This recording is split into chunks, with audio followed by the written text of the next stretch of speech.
Imagine driving down a dark, wet highway at 120 kilometers per hour. A heavy flatbed truck ahead of you kicks up a sharp, jagged piece of metal debris. You have a fraction of a second to react, but you cannot swerve. The metal strikes the underbelly of your electric vehicle, piercing straight through the protective armor and embedding itself deep into the battery pack.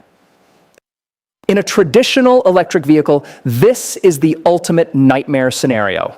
The highly flammable liquid inside the battery leaks out, creating an immediate short circuit. Within seconds, this triggers a violent chain reaction known as thermal runaway. But what if, instead of a catastrophic fire, the car simply flashed a warning light on your dashboard, isolating the damaged sector, and allowed you to safely drive to the next exit?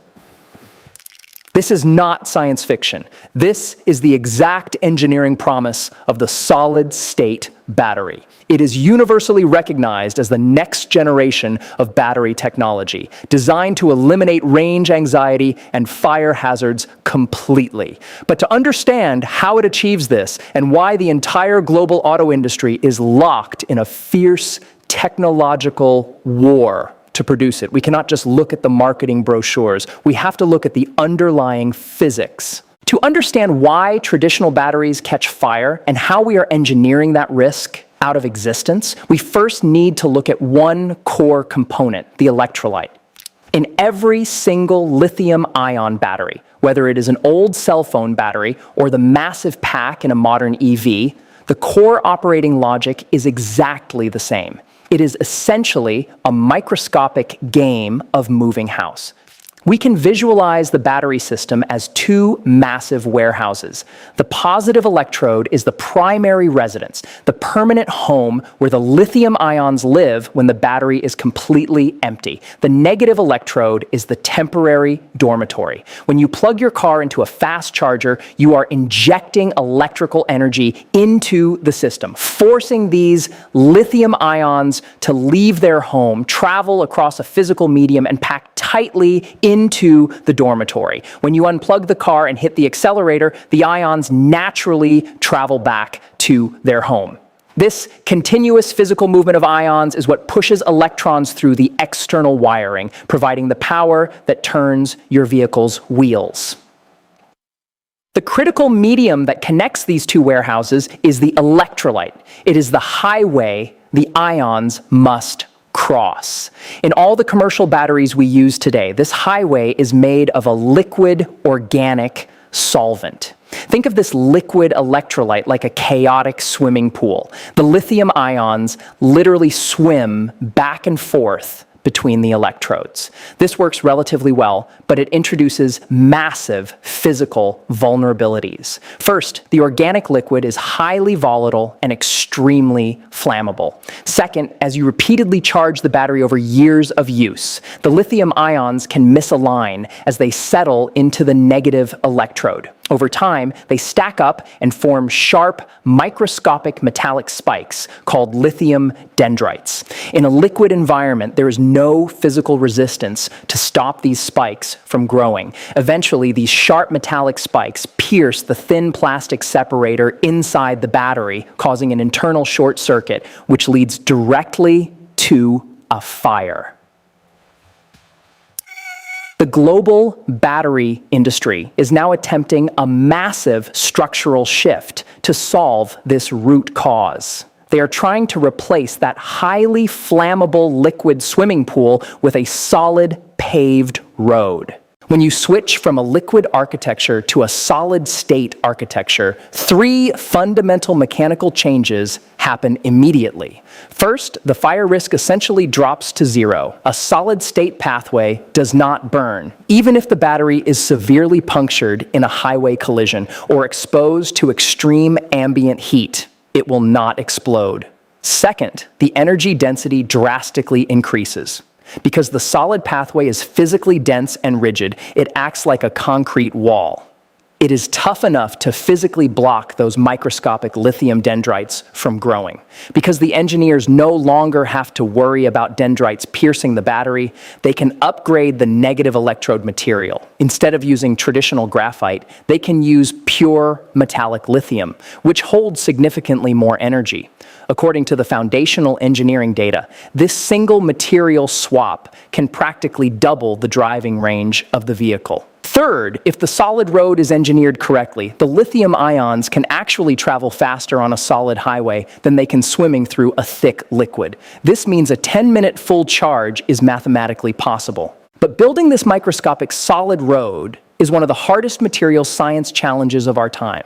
You cannot just pour concrete into a battery. The industry has effectively split into two radically different engineering architectures, the oxide route and the sulfide route. Let us start with the oxide route. Think of the oxide solid-state battery like a fortress built out of rigid, highly durable ceramic bricks. The most typical material used in this architecture is known as LLZO, which is a ceramic material featuring a highly complex garnet crystal structure.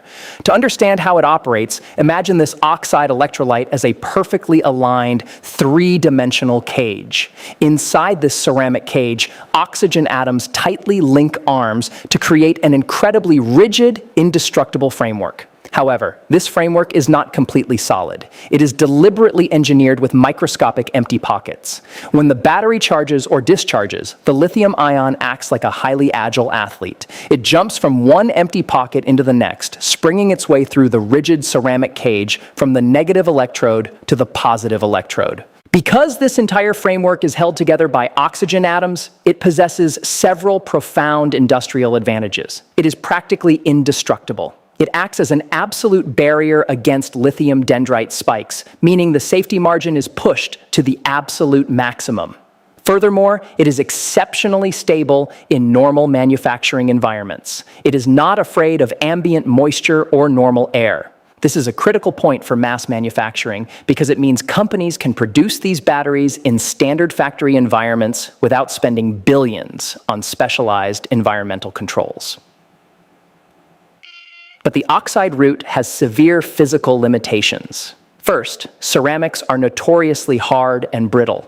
If you drop a ceramic plate on the floor, it shatters. This makes manufacturing ultra-thin, large-format battery sheets incredibly difficult. They require extremely high-temperature sintering processes, which are complex and slow down production lines. Second, the ion transit speed is restricted because the lithium ions have to physically jump from pocket to pocket through a rigid cage. The speed is strictly average. The ionic conductivity generally hovers between 10 to the power of -4 and 10 to the power of -3 Siemens per centimeter.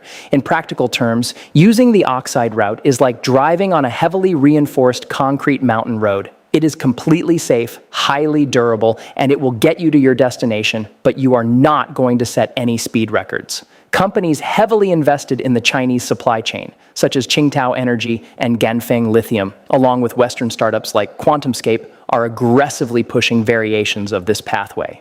On the completely opposite end of the engineering spectrum is the sulfide route. If oxide is a winding mountain road, sulfide is an ultra-wide, multi-lane superhighway built on an open plain. In this architecture, engineers replace the rigid oxygen atoms with sulfur atoms. Sulfur atoms are physically larger than oxygen atoms, and critically, their binding force with lithium ions is much weaker. When sulfur atoms form a structural framework, it is incredibly loose and highly spacious. Because the internal gaps are so large, the lithium ions face almost zero physical resistance. They do not have to exert heavy energy to jump between pockets. The result is absolutely staggering. The most well-known sulfide material, known as LGPS, achieves an ionic conductivity that is actually higher than traditional liquid electrolytes. It operates between 10 to the power of -3 and 10 to the power of -2 Siemens per centimeter.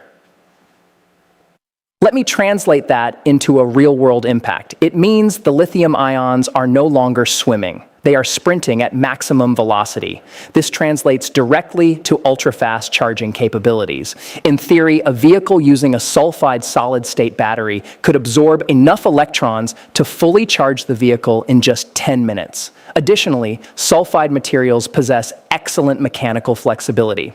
Unlike brittle ceramics, sulfides are relatively soft. Engineers can simply compress the sulfide powders together at room temperature to form the electrolyte layer. There is no need for ultra-high temperature ceramic baking. Because it is soft, it presses tightly against the electrodes, creating a flush, seamless physical contact. So, what is the catch? With such devastatingly high performance, why isn't every EV manufacturer using sulfide today?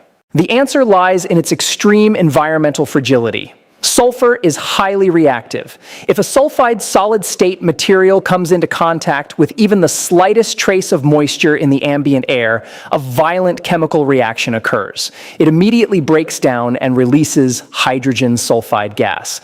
This is not just a foul-smelling gas. It is highly toxic and corrosive. This creates an absolute nightmare for manufacturing. To assemble a sulfide battery, a company cannot use a standard factory. They must construct massive, ultra-dry room facilities. The entire production line must be hermetically sealed, with the ambient humidity strictly maintained below 1%. Maintaining this level of extreme dryness at a gigawatt-hour manufacturing scale requires astronomical energy consumption and capital expenditure. This is why Japanese and Korean giants, specifically Toyota, Panasonic, and Samsung, alongside China's Reliant New Energy, are pouring massive capital into this specific route.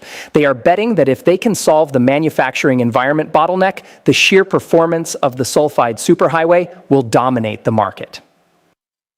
However, regardless of whether a company chooses the rigid oxide ceramic or the ultra-fast sulfide powder, they all face one brutal shared law of physics, the solid-to-solid interface problem. In our current liquid batteries, the liquid electrolyte naturally flows into every microscopic crack and crevice of the electrodes, creating 100% physical contact. But in a solid-state battery, you are violently pressing a solid electrolyte against a solid electrode. No matter how much mechanical pressure you apply, if you look under an electron microscope, the surfaces are jagged. There are always microscopic gaps and voids. For a lithium ion sprinting down the solid highway, reaching one of these microscopic air gaps is like hitting a collapsed bridge.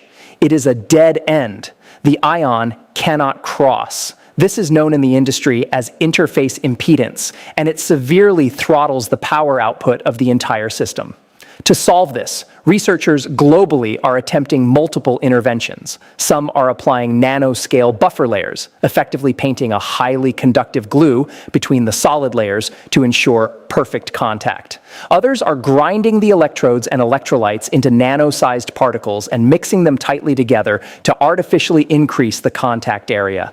Finally, some engineering designs require physically clamping the battery pack under high pressure to force the solid layers together during operation. So, looking at the pure system mechanics, which architectural route will ultimately power the future of transportation? The reality is, there is no absolute winner, only distinct technological trade-offs.